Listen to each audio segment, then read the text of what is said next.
Good morning. ഞാൻ ഇന്ന് ഞങ്ങളുടെ ഒരു ഗാർഡൻ്റെ ഫ്രണ്ട് കാണിക്കുകയാണ്. ഞങ്ങളുടെ ഫ്രണ്ട് യാർഡ് കാണിക്കുക.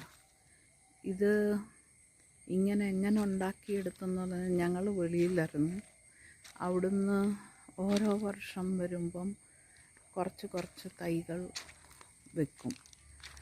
അന്നേരം ഓൾമോസ്റ്റ് 3 years ഇതെടുത്തു. ആദ്യം ഇവിടെ ഒരു പാഴ്മരങ്ങളായിരുന്നു നിന്നുകൊണ്ടിരുന്നത്.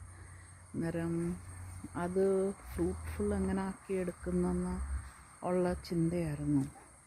അന്നേരം എൻ്റെ ഡാഡി ഇവിടെ ഉണ്ടായിരുന്നു. ഡാഡിയും ഹെൽപ്പ് ചെയ്ത ഈ ഗാർഡൻ ഇങ്ങനെ ആക്കിയെടുക്കാം. ഇവിടെ എല്ലാം ഞങ്ങൾ വീഡ് മാറ്റ് ഇട്ടു. എന്താണെന്ന് പറഞ്ഞു കഴിഞ്ഞാൽ പുല്ല് ഒത്തിരി കിളിക്കും. എന്നാലും പുല്ല് കിളിക്കുന്നുണ്ടോ, വീഡ് മാറ്റിൻ്റെ ഇടയ്ക്കൂടെ കിളിക്കും. അന്നേരം ആദ്യം കോക്കനട്ട് മരങ്ങൾ വെച്ചു. അന്നേരം ആദ്യം ഇങ്ങനെ ലൈനിലിങ്ങനെ ഓരോന്നോരോന്ന് വെച്ചു. അത് കഴിഞ്ഞിട്ട് ഡാഡിക്ക് കിട്ടുന്ന ഫ്രൂട്ട് മരങ്ങളെല്ലാം ഞങ്ങൾ ഇങ്ങനെ വെച്ച്, പിന്നെ വേറെ ഓരോ ഫേസ്ബുക്ക് വെബ്സൈറ്റ്സ് ഉണ്ട്. ഹോപ്പിൻ്റെ ഒക്കെ പേജസ് ഉണ്ട്. അവരുടെ ഒക്കെ ഹെൽപ്പോടെ ഞങ്ങൾ കുറേ തൈകളൊക്കെ മേടിച്ച് ഇവിടെ ഓരോന്നോരോന്ന് വെച്ച് തുടങ്ങി. അന്നേരം അങ്ങനെ ഈ ഏരിയ എല്ലാം ഫ്രൂട്ട് മരങ്ങളും കൊണ്ട് കവർ ചെയ്തു. പിന്നെ അതിൻ്റെ ഇടയ്ക്ക് സ്പേസ് കിട്ടുന്നിടത്ത് കുരുമുളകും വെച്ചിട്ടുണ്ട്. അന്നേരം എല്ലാം ഒരു എക്സ്പെരിമെൻറ്റ്.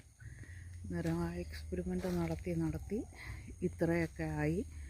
അന്നേരം ബൗണ്ടറിയിൽ പൈനാപ്പിൾ ഒക്കെ വെച്ച് പിടിപ്പിച്ച്, പിന്നെ ചില സമയത്ത് ഫോറസ്റ്റ് ഡിപ്പാർട്ട്മെൻറ്റ് തരുന്ന ചെടികൾ അത് ചിലപ്പം വലുതാവുന്നതായിരിക്കും, അത് പ്രൂൺ ചെയ്യേണ്ടി വരും.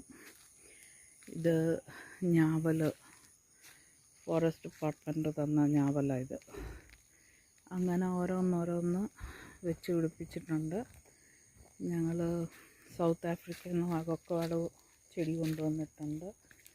അതും വെച്ച് പിടിപ്പിച്ച് അങ്ങനെ ഓരോന്നോരോന്ന് വെച്ച് ഈ ഏരിയ ഒരു നമുക്ക് മൈൻഡിൽ പ്ലീസാവുന്ന ഒരു രീതിയിൽ ഉണ്ടാക്കിയെടുത്തിട്ടുണ്ട്.